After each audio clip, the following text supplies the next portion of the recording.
Hey there, and thanks for joining us on Chicago Tonight, Black Voices. I'm Brandis Friedman. On the show tonight, we talk to community members about how Chicago's black neighborhoods were affected by this week's extreme heat. What if we wasn't here? A lot of things could take place. Chicago Public School students return to the class this week. Hear from the workers getting them there safely. History paints conflicting portraits of Martin Luther King Jr. A definitive new book seeks to clarify the picture in this week's Black Voices Book Club. The 4-day Chicago Jazz Festival is just around the corner, what you can hear from Chicago-based vocalist Tammy McCann. And a mural honoring longtime Congressman Danny Davis for his legislative efforts to support citizens returning from prison. All that coming up, but our first story tonight, this week's extreme heat and its impact on Chicago's black residents, right after this. At Fifth Third, we believe when diverse voices are heard and empowered, communities are made stronger, lives are made better, and the future holds greater promise for all. That's why we're proud to support Chicago Tonight Black Voices. Together, we can make a difference. Together, we can drive change. Chicago Tonight Black Voices is made possible in part by Fifth Third Bank and by the support of these donors.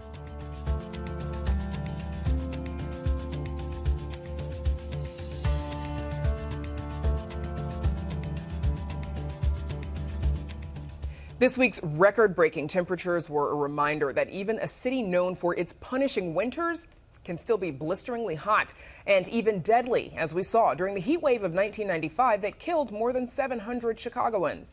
Since then, the city has increased its efforts to keep people cool in dangerous heat.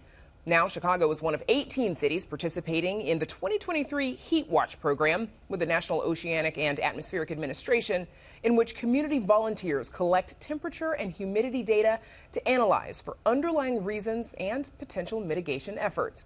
Here with more on the impact of extreme heat in the black community are Pastor Booker Vance, the partnership team lead at Elevate, Lynette Sims, chair of the People's Response Network, and Cheryl Johnson, Executive Director of People for Community Recovery. Thanks to the three of you for joining us.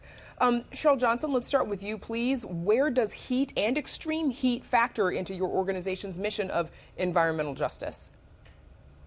Well, it's part of our mission to make people aware that the correlations between poor air quality, heat can exacerbate people health-related problems, in particular with cardiovascular diseases and respiratory diseases, and particularly around people with diabetes, and it's all related to health. So that's one of the biggest things. I mean, my mom was able to connect pollution and public health related issues associated with urban and environmental, particularly around industrial pollution. So it has a lot to do with it, and it only makes things more extreme when it comes to heat, to extreme heat when the weather is really hot, as we've seen in these past 2 days. Absolutely. Pastor Vance, how is Elevate working with the city on the heat study? Well, we were part of a collaborative effort between many organizations like my sister's group, where we did surveys in communities, taking temperatures in the morning, afternoon, and evening, and then putting the data together, because that's one of the pieces that is very important, is the data-driven kind of analysis that helps us plan appropriately into the future. Lynette Sims, what are some of the challenges that older adults in black communities are facing when it comes to heat? Older adults, the elderly, are more isolated. As you mentioned, in the 1995 heat wave, Eric Kleinberg's book highlighted isolation as one of the key social factors. But in my opinion, it's worse today than it was in 1995. We have a smaller black population than we did in 1995. We have less block clubs, less community connections than we did even back then. And also the ongoing COVID-19 pandemic has really increased isolation. So you mean with fewer people and more isolation, folks, there are not as many people around and available to help others and to check on each other? Yes, to check on each other. Cheryl Johnson, you've also observed impacts of heat on other facets of life, like food security, school performance, even commuting. Tell us a little bit about that. Well, actually, when you think about if I can relate this back to the COVID that was just mentioned, is that one of the things that the past administration created was the healthy community equity zones. And that rapid response like that would enable us to get out into our communities and talk to people and do events and was able to vaccinate 950 people. And my community is considered one of the hard hit community to reach out for vaccination. So when you look at opportunities like that that's provided resources and technical support, we can help intervene in some of the crisis that comes into our community. So when you think about the health, I mean, when you think about heat and the heat wave pattern that we have here, we need like an emergency preparedness and response strategies, because the government people, they work together. They collaborate, but they leave the community out of it. And I just think that the greatest need is to hear the collaboration need to be inclusive of the residents, because as I mentioned earlier, you have people who are diabetic, and if there's an electrical outlet, their health is jeopardized, their food is jeopardized. And and that's a double sword, because that can negatively have an impact on their quality of life at that particular moment, and it put them at a risk. So when and encompass living in an industrialized, known polluted community, that just take it to a whole new different level. Pastor Vance, how are you advising people to protect themselves from heat like we had this past week? Well, we advise folk to shelter safely, to take advantage of opportunities. For example, we're laughing earlier about the water. We've been distributing water. We make sure folk have adequate water, but also cooling centers have been very important, and making sure people know where to go, and making sure that information is always available. And the city has really stepped up, but do we need to do more? Yes. Do we need to be more engaged? Yes.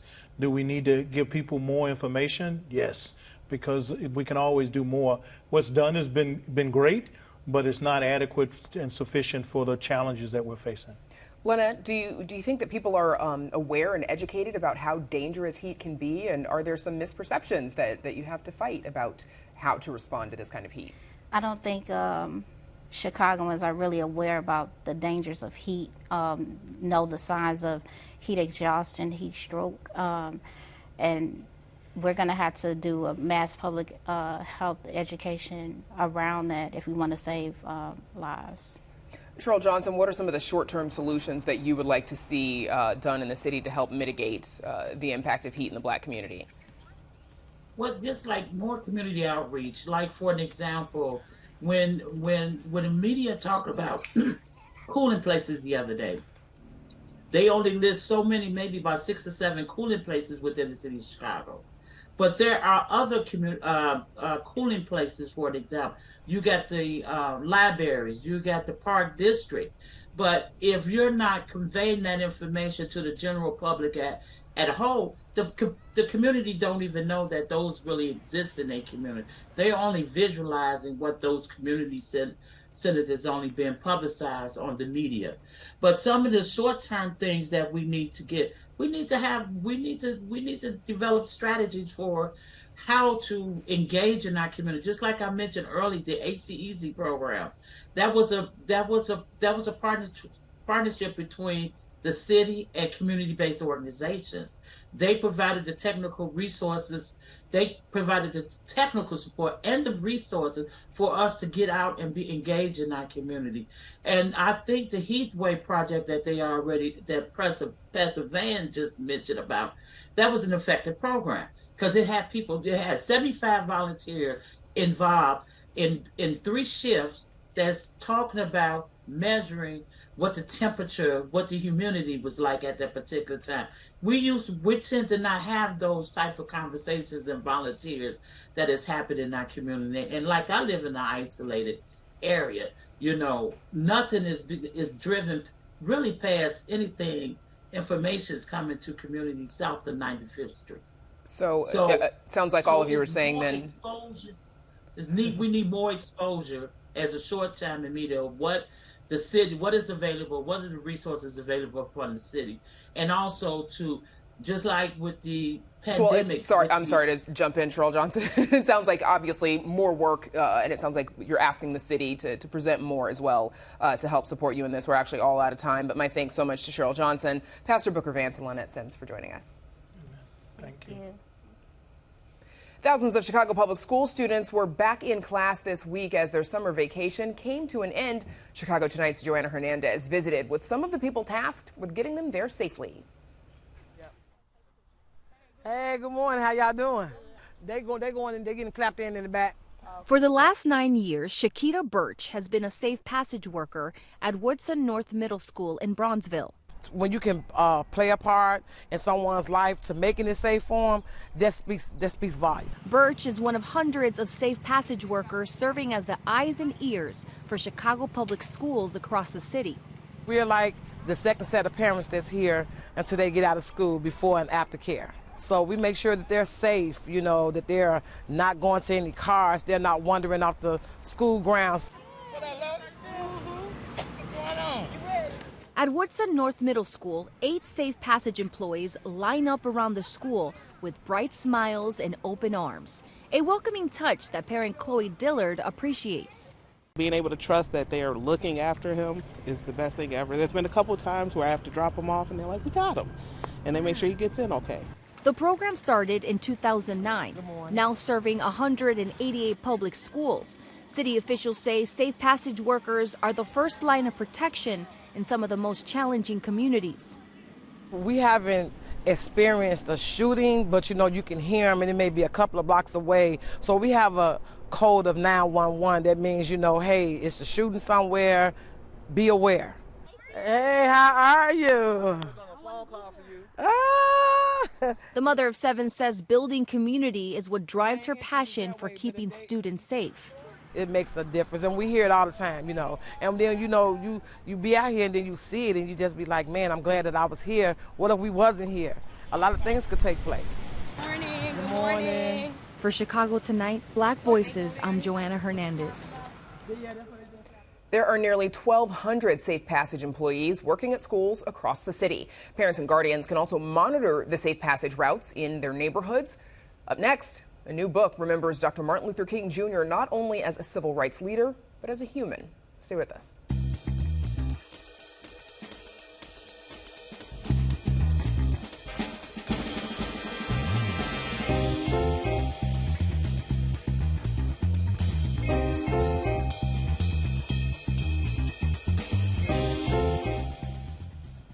We will not be satisfied until justice rolls down like waters and righteousness like a mighty stream. Martin Luther King Jr. delivered those words during his iconic I Have a Dream speech at the March on Washington, which happened 60 years ago on August 28th. In the 55 years since his death, King is often quoted and revered, an icon himself. But in his new book, King, A Life, author Jonathan Eig draws King as, quote, a man, not a saint, not a symbol, delivering far more nuance than history has previously done. Eig's book is the latest installment in our Chicago Tonight Black Voices book club series, and author Jonathan Eig joins us now. Welcome back to Chicago Tonight. Thanks for joining us. Thanks, Brandis. So, obviously no small amount of words have been written about Martin Luther King Jr., but your book is different. What are you trying to accomplish with this one? I wanted to write a more intimate portrait, but also one that restored his true radical nature. You know, one of the things that's happened in the 60 years since the March on Washington and in the 55 years since his death is that we've turned him into a national holiday and a monument, things that he deserves, but in the process we've watered down his message, and we've forgotten that he was human. We've forgotten that he struggled, that he had doubts, that he suffered, that he, you know, experienced moments of uncertainty. And I wanted to write a book that made him feel more relatable. The book includes details from an unpublished memoir written by his father, obviously hugely influential in ML's life, as he was called as a kid. What did you learn about the kind of father that Daddy King, as he was called, the kind of father that he was, and how that would influence Martin Luther King Jr. as an adult? Daddy King was a tough guy. He walked off the farm. He was born into a sharecropping family in Stockbridge, Georgia. At the age of 12 or 13, walked off the farm with his shoes tied together and slung over his shoulder so he wouldn't wear them out, walking barefoot toward Atlanta, where he basically reinvented himself.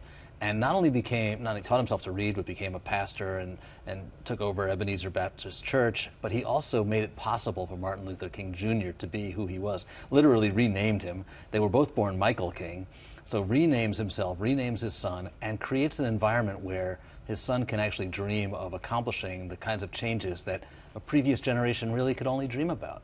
And we kind of see throughout the book as well, there were times when, you wonder if Martin Luther King Jr. was making a decision based on, the need to impress his father, or were they kind of competing with each other at some point in some ways. I learned a lot. He plagiarized in his early writings. He had a serious relationship with a white woman before he met Coretta Scott King, and which blows a lot of people away, right? Because as long as we've known them, they've been the unit. Obviously, he was ambitious and charismatic, but he was also resistant to elevating the role of women in the movement. He had some extramarital affairs and maybe several before, relationships before marriage as well. How did you sort of navigate the different images of Martin Luther King Jr.? Well, you summed it up very well. There's a lot going on there, and it's hard. He lived only 39 years, but in that 39 years, he packed in so much, and he was a very complicated man. He, was somebody who really didn't like conflict. He's our greatest protest leader, and he doesn't like conflict. And I think some of that comes from his relationship with his father, but you see it with Coretta too, because Coretta was an activist before they even met. Coretta had more credentials as an activist than he did when they met, and yet, as you pointed out, he was resistant when it came to letting her get involved in the movement. He wanted her to stay home and raise the kids. So I just tried to really lean into all of that complexity and not try to simplify the man. Just let the reader decide for themselves how they feel about his weaknesses, his flaws, and how that figures into his greatness, because it's all tied together. You also, speaking of Coretta, it's also the first biography to use the audio tapes of Coretta Scott King, her recounting everything from her first date to preparing for Dr. King's funeral. And that said, I wanted more Coretta, and maybe I should go read her book too. But what kind of influence was she in his life? I love Coretta. She's such a fascinating person, and I think that the reason King is attracted to her is because she's so strong and she's so outspoken when it comes to activism. When King wins the Nobel Peace Prize, Coretta says, we have a greater responsibility now. Not you, we have a greater responsibility to speak out on issues beyond civil rights, to talk about human rights, to talk about income inequality, poverty, war. And it's Coretta really sometimes leading the way. And I think that she deserves a lot more credit than she often gets. You write about his time, of course, protesting slums and segregated housing in Chicago, and his work with local leaders, organizing with Timuel Black, Chicago historian, who was at first doubtful of King and his understanding of Chicago's complicated politics. Here is a clip of him speaking on his time here.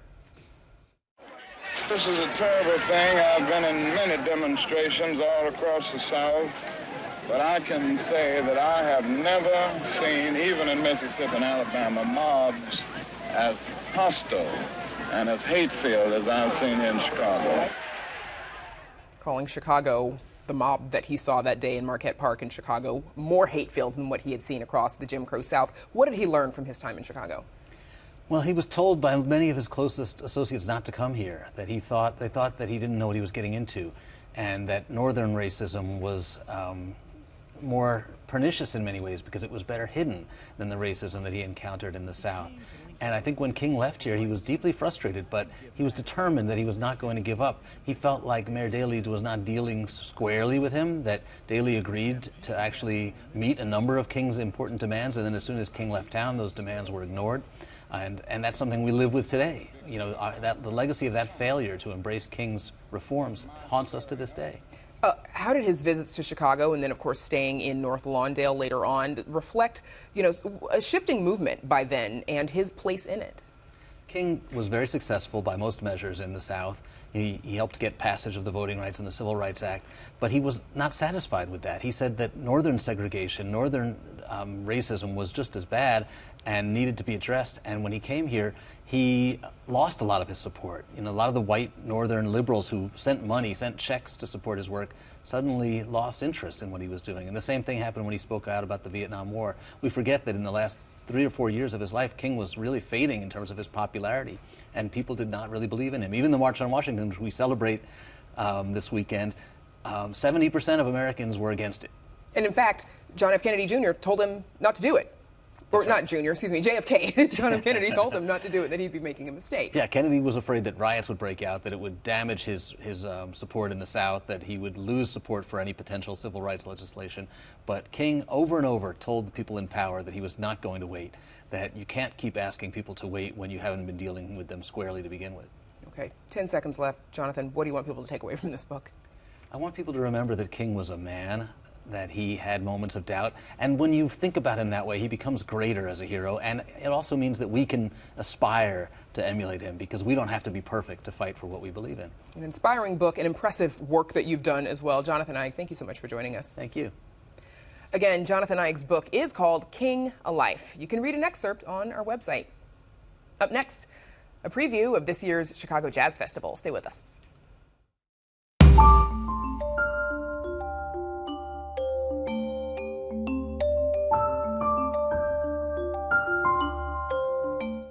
Labor Day weekend will once again be filled with the sounds of jazz at the Chicago Jazz Festival, a 4-day showcase of all forms of jazz with local, national, and international artists.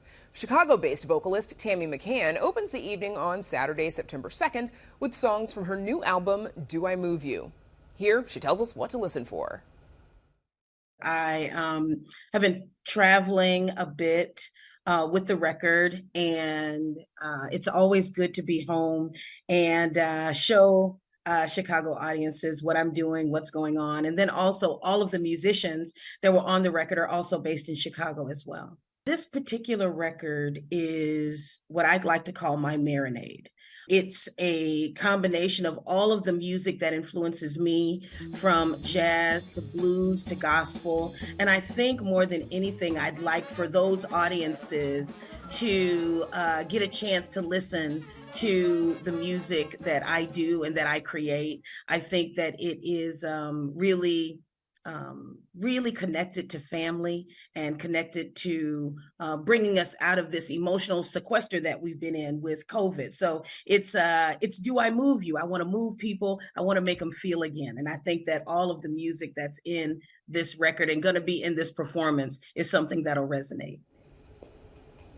And the Chicago Jazz Festival will jazz up the Chicago Cultural Center and the Jay Pritzker Pavilion at Millennium Park from Thursday, August 31st through Sunday, September 3rd. All events are free, and details are on our website.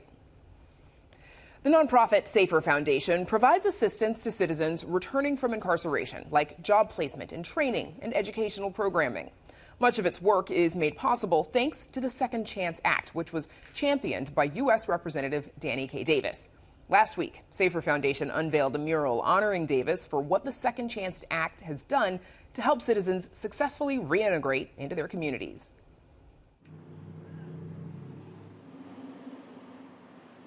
Safer Foundation celebrated the 50th anniversary of our agency last year. And part of the celebration, we wanted to make sure that we honored Congressman Danny Davis. He's the congressman for the 7th Congressional District, and that's where we are right now. This district happens to be on the west side of Chicago, one of the places where more people who are released from prison in Illinois come back to the west side of Chicago than just about any other community in the state. What's significant here is that Congressman Danny K. Davis sponsored a bill in Congress called the Second Chance Act. That bill was passed in 2008 with bipartisan support, and that bill has provided over $1 billion in funding for reentry programs, for services for people in prison, in jail, and when they come out to community. It's been an operation for all these years and helping people all over the country, especially right here in Chicago. So the Safer Foundation has been a recipient multiple times of this Second Chance grant program. This was an opportunity for us to do something to recognize him, to thank him on behalf of not just the folks in Chicago, but people all over the country that have benefited from the work that he did. This mural is about investing in people and about beautifying the space as well. And it's symbolic of the hope. If you look at the portrait itself, you can see that he's kind of looking upward to the sky. And some people ask the question, well, why are the whites of his eyes not white, but they're blue? But the artist said that's a reflection of him looking at clear skies, blue skies, the future being bright and promising. If you'd like to see those eyes, if you'd like to check out the mural, it is on the north face of the Safer Foundation building at Kedzie and Polk. And that's our show for tonight. Be sure to check out our website, WTTW.com/news, for the very latest from WTTW News. And make sure to join WTTW News reporter Joanna Hernandez this Monday, August 28th at noon for our next virtual Chicago Tonight Voices community conversation. She'll be discussing with Chicago Public Schools and community leaders what back-to-school safety for youth looks like following the first full week of classes. To RSVP, visit WTTW.com/events. Now, for all of us here at Chicago Tonight Black Voices, I'm Brandis Friedman. Stay healthy and safe, and have a good night.